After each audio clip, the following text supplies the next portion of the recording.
remember this song. It was from a sitcom in the 1970s called Ozzie's Girls. Ozzie's Girls came from a show that was on from 1944 to 1966. Ozzie and Harriet.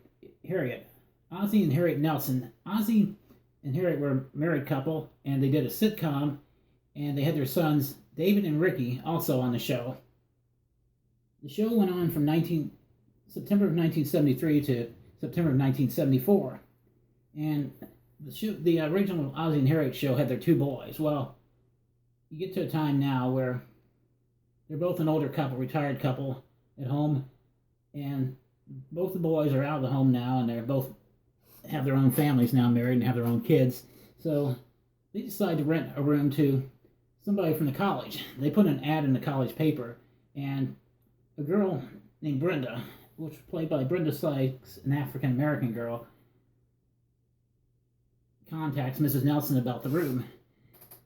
Brenda was one of these people that was studious, neat, very organized. And around the same time, a girl named Susan was played by Susan Sennett. She was a hippie-type slob girl. She showed up at the house about the time when Brenda also showed up. And they both, they couldn't determine who contacted them first, was really first to contact them about the room, so they decided to go ahead and share the room together, and they later on became friends despite their differences.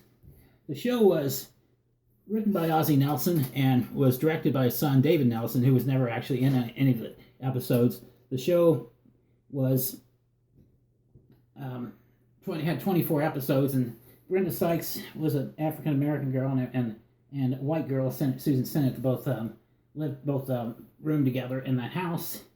And that was what I was able to find out on the show Ozzie's Girls. It only lasted a year as Ozzie Nelson's health started to deteriorate. I believe he died from cancer in 1975, if I remember right.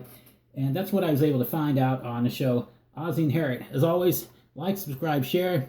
As always, thanks for watching.